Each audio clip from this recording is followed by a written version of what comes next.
សូមគោរពជំរាបសួរបងប្អូនក្នុងខែឧសភា2026នាងខ្ញុំឈ្មោះកៅសមាលីមានអាយុ70ឆ្នាំជាខ្មែររស់នៅមណ្ឌលស៊ីណូកាលីហ្វ័រញ៉ាសហរដ្ឋអាមេរិកមុខជំនាញជាងកាត់ដេរសម្លៀកបំពាក់ថ្ងៃនេះខ្ញុំសូមលើកយកប្រវត្តិរឿងដើមរបស់ខ្ញុំ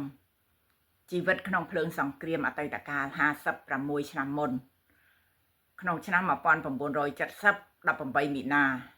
មកដល់ឆ្នាំ1979 7មករាដែលបានឆ្លងកាត់ផ្ទាល់ចង់យកមកចែករំលែកជូនដល់បងប្អូនកូនខ្មែរដែលមានសំណាងកើតក្រោយសង្គ្រាមឲ្យបានដឹងថាជីវិតខ្ញុំស្ទើរសូន្យក្នុងសង្គ្រាមបានជួបនឹងបរិះដ៏មានគុណធម៌មិនស្គាល់ឈ្មោះបានជួយសង្គ្រោះជីវិតខ្ញុំពេលនោះរហូតមកដល់ពេលនេះ49ឆ្នាំខ្ញុំនៅតែនឹកចាំក្នុងឆ្នាំ1970ខ្ញុំមានអាយុ14ឆ្នាំកូនកសិកររៀននៅវិទ្យាល័យព្រះមហាក្សត្រយានីកុសមៈខេត្តកោះចេះ18មីនាឆ្នាំ1970ខ្ញុំមិនបានយល់ពីនយោបាយទេខ្ញុំបានឃើញកងទ័ពវៀតកុងវៀតណាមខាងជើងនៅលើទឹកដីខេត្តកោះចេះហើយក៏មានសង្គ្រាមយន្តហោះអាមេរិកនៅវៀតណាមខាងត្បូងឃីវគីបានមកទម្លាក់គ្រាប់បែកយ៉ាងខ្លាំងមកលើភូមិពានទេឆេះអស់ផ្ទះប្រជាជនជាច្រើនខ្នងមានចម្ងាយ1គីឡូម៉ែត្រពីផ្ទះខ្ញុំហើយក៏បាញ់រះមកលើភូមិរកាកណ្ដាលទាំងយប់មានរបួសមានស្លាប់ខ្ញុំបានឃើញយន្តហោះ7ប្រភេទមានប្រភេទបាញ់មកចេញភ្លើងឆេះលើផ្ទៃទឹកទន្លេមេគង្គ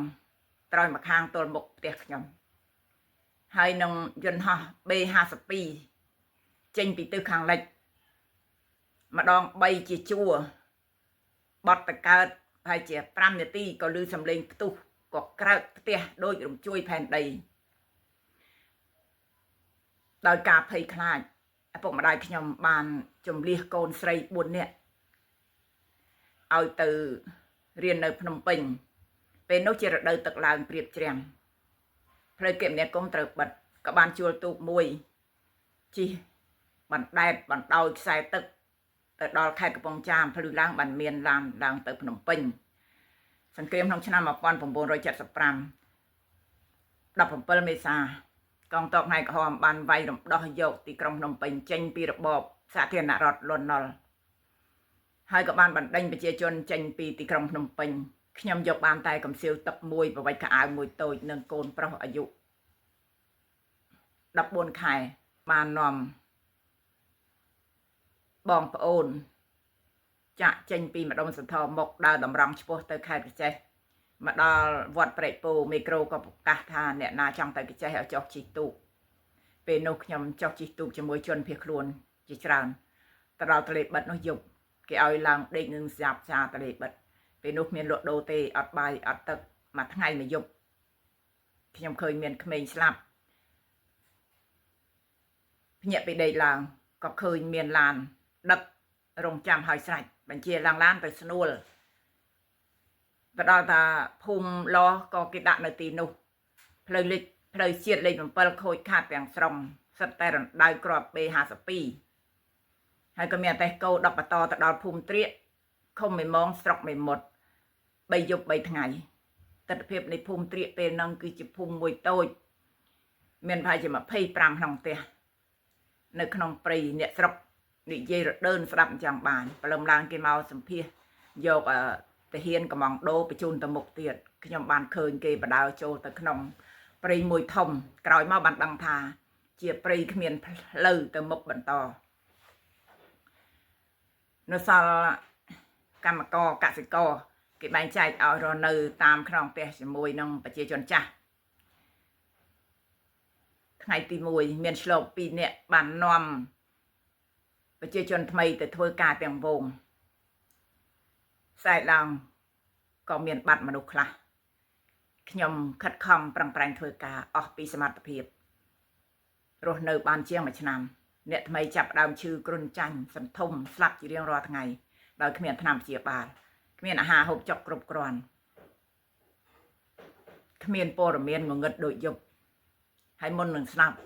ម្ចាស់ផ្ទះបានយកអ្នកជំងឺចេញពីផ្ទះគេតែដាក់រោងមួយផ្សេងទៀតត្រៀមផុតដង្ហើមបានគេយកទៅកប់ខ្ញុំបានឃើញគេសែងសពរុំគ្រាសមានកាន់ជាប់កាប់ដល់តែស្លាប់ច្រើនពេកអត់ឃើញមានកាន់ជាប់កាប់ទេឆ្នាំ1977អ្នកថ្មីនៅសល់ប្រហែលទៅជាង10នាក់ខ្ញុំមិនចាំខែថ្ងៃទេខ្ញុំជឿក្រោយគេបងអស់ដោយចុកពោះអ្នកភូមិបានដុតពោះខ្ញុំក៏បានកើតជាដំបៅคลายរីកពេញផ្ទៃពោះស្គមនៅស្បែកឆ្អឹងដើមឈើច្រាត់ម្ចាស់ផ្ទះគេបានបញ្ជូនខ្ញុំទៅនៅក្នុងរោងតម្កល់សពនោះដែរតែដល់ដំបូងខ្ញុំដឹងថាស្លាប់ខ្លួនទីពឹងខ្លួនលែងបានហើយដោយការឈឺចាប់ខ្លាំងពេកនឹកម្ដាយណាស់ក៏ប្រឹងក្រោកឡើងចេញទៅក្រៅរោងភ្នែកសម្លឹងទៅមេឃស្រែកបន់ទៅទេវតាដោយទឹកភ្នែកហូរជោគថ្ពាល់ថាឲ្យទេវតាអើយសូមជួយរំដោះប្រទេសកម្ពុជាឲ្យរួចផុតពីភាពវេទនានេះផងខ្ញុំសុំតែមករស់ទេនឹកម៉ែណាបើបានជួបម៉ែខ្ញុំឡើងតាណាចោលម៉ែទៀតហើយខ្ញុំសន្យាថ្វាយសក់ក្បាលយប់ឡើងខ្ញុំយកសពឃើញថាខ្ញុំទៅឋានយមបាលក៏បានជួបនឹងខ្មោចម្ដាយមីងខ្ញុំក្នុងសម្លៀកបំពាក់ដូចទេពអប្សរអញ្ចឹងគាត់ឈ្មោះនឹមម្ដាយខ្ញុំឈ្មោះនីគាត់មកដឹកដៃខ្ញុំចេញទៅក្រៅវិញខ្ញុំភ្ញាក់ឡើងកាត់ថាខ្ញុំមិនបានរស់នៅលើផែនដីទៀតទេស្រាប់តែភ្លឺឡើងក៏ឃើញប្រធានភូមិបរទេសគោមកឈប់មុខរោងខ្ញុំគាត់ឈរលើអតេះលាកខោខ្មៅអត់ទៅអាវទេបងកកណាត់ខ្មៅគាត់ហៅខ្ញុំថានារីខ្ញុំជូនទៅពេទ្យអ្នកមុនមិនមានដូចខ្ញុំទេខ្ញុំក៏បានឡើងអតេះគោជាមួយកូនប្រុសទៅដល់ពេទ្យពើកឃុំមីម៉ងខ្ញុំបានឃើញនៅក្នុងរោងមួយមានរៀន2ជួរអ្នកជំងឺសិតតែសម្លៀកបំពាក់ពណ៌ខ្មៅខុសប្លែកតែខ្ញុំក៏អាវពណ៌កាចាស់ប៉ណាស់យ៉ាងច្រើនសាក់ប្រវែងនៅលើក្រែទី1មុខបងអស់មួយថ្ងៃមួយយប់គ្រូពេទ្យដើរមិនដល់ក្រែខ្ញុំទេខ្ញុំគិតថាខ្ញុំជាអ្នក17មេសាប្រៀបដូចឆ្លើយសឹកពេទ្យមិនជាបាលខ្ញុំទេស្អែកឡើងថ្ងៃរះភ្លឺច្បាស់ខ្ញុំបានកលេចទៅផ្លូវថ្នល់ខ្ញុំឃើញមានបរិះ2នាក់ស្គមខ្ពស់ក្នុងសម្លៀកបំពាក់ពណ៌ខ្មៅគាត់ឈរនិយាយគ្នាមកទុះបានដើរចូលមកក្នុងពេទ្យមកដល់ចិត្តខ្ញុំបានឃើញម្នាក់រៀងចំណាស់ម្នាក់ទៀតរៀងក្មេងសក់ក្រាស់ក្របថ្ងាស់ពីការភ្នែកខាងឆ្វេងគាត់ឈរនៅខាងក្បាលដំណេកក្រែខ្ញុំបរិះចំណាស់គាត់សួរថានារីឈឺអីខ្ញុំប្រាប់ថាឈឺពោះគាត់ក៏បើកអាវខ្ញុំមើលគាត់ថាដុតគ្នាម្លឹងលាកពោះវៀនអស់ហើយពេលនោះខ្ញុំនឹកនៅមានអ្នកអាណិតខ្ញុំបន្ទាប់មកបរោះវិក្មេងកាន់ទឹកដោះគោក្តៅមួយកែវធំយកមកហុចឲ្យខ្ញុំ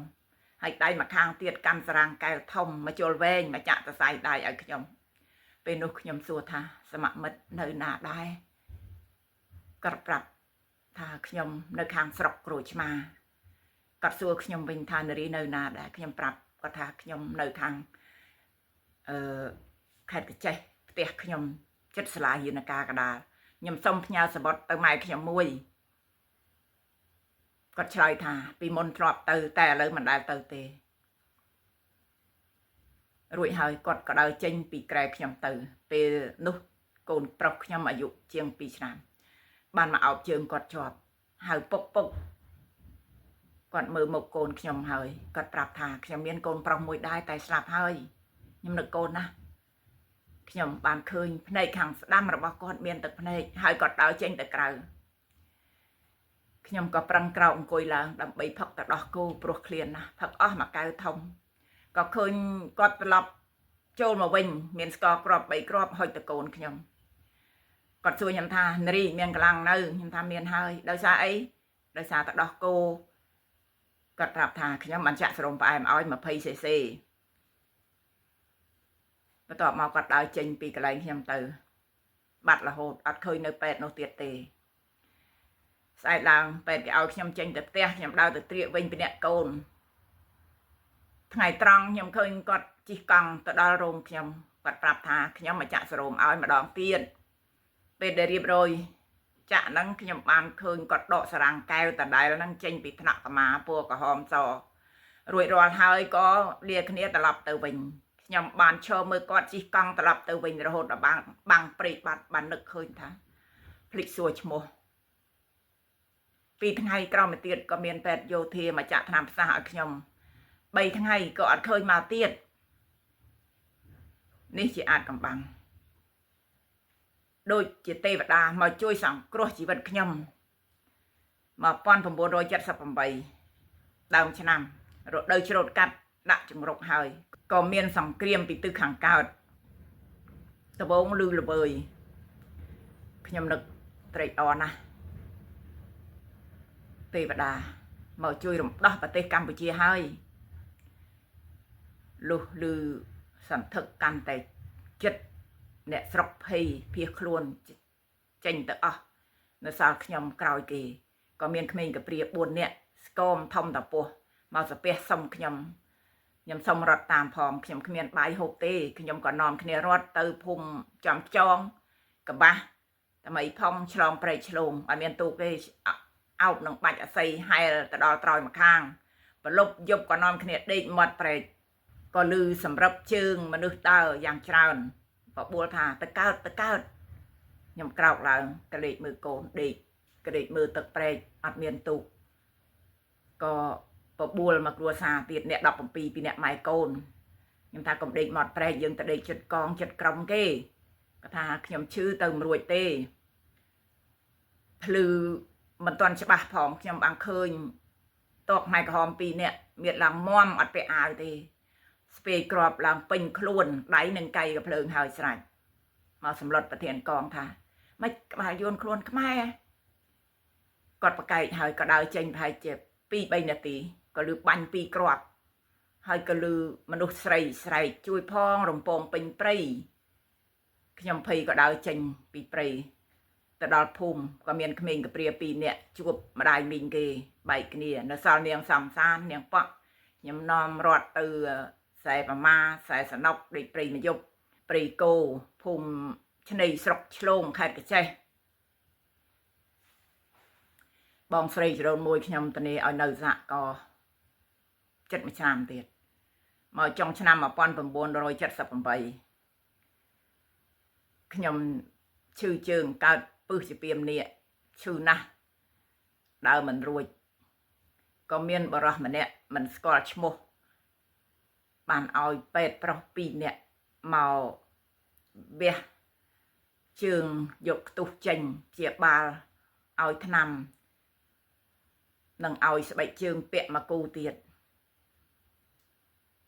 សិតតែមិនស្គាល់ឈ្មោះខ្ញុំនៅតលតែរំដោះហើយបានជោគជ័យជាស្ថាពរបានខ្ញុំធ្វើដំណើរទៅភូមិរកាកណ្ដាលខេត្តកញ្ចេះទៅរកជួបម្ដាយទៅដល់ដំបូងខ្ញុំឃើញកងទ័ពវៀតណាមនៅក្នុងភូមិតែគេមានសិលធម៌ល្អគេបោសសម្អាតភូមិសម្រាមគ្មានមួយនៅក្រោមផ្ទះទេឃើញម្ចាស់ទៅដល់ក៏គេបកលឲ្យដើរចេញទៅនៅប្រទេសទៅដល់ម្ដាយខ្ញុំបានប្រាប់ខ្ញុំថាទ្រព្យសម្បត្តិមាសប្រាក់ចានឆ្នាំងម៉ែក្រហមយកដាក់រួមហើយខ្ញុំម៉ែគ្មានអីទេពេលនោះខ្ញុំក៏បញ្ញាប់រកកដៀវទៅច្រូតស្រូវនៅស្រែដែលមានទុំស្រាប់យកមកដាក់ចង្រុកបុកជាអង្គដូរជាគុយទាវនិងបញ្ចុកអ្នកស្រុកទាំងអស់គ្មានអ្វីទេបាត់ដៃទៅទេដូចគ្នាប៉ុន្តែគាត់សប្បាយរីករាយរំវងអបអសាទរមកយប់បោះព្រឹកការជួបជុំបងប្អូនឪពុកម្ដាយរាយរាប់រឿងមកយប់មិនចប់ទេខ្ញុំបានប្រាប់ដំណឹងដ៏ល្អនេះទៅឪពុកម្ដាយខ្ញុំត្រេកអរណាស់ស្អែកឡើងដឹកដៃកូនទៅកោសក់ចេញនៅមុខព្រះបដិមាវត្តខេត្តកញ្ចេះពេលនោះខ្ញុំតែងតែនឹកអរគុណដល់ថ្ងៃជ័យជំនះ7មករាដែលខ្ញុំមានជីវិតរស់ឡើងម្ដងទៀត ហើយក៏អរគុណដល់ទេវតាដែលបានបញ្ជូនខ្ញុំទៅជួបបរិះដ៏មានគុណធម៌បានជួយសង្គ្រោះជីវិតខ្ញុំបានសន្យាក្នុងចិត្តថាបើមានឱកាសបានឃើញមិនមានអ្វីតបស្នងបានត្រឹមសតិអរគុណដើម្បីឲ្យស័ក្តិសមនឹងគុណធម៌របស់គាត់សូមអរគុណដែលបានចំណាយពេលស្ដាប់រឿងរបស់ខ្ញុំសូមព្រះប្រទានពរ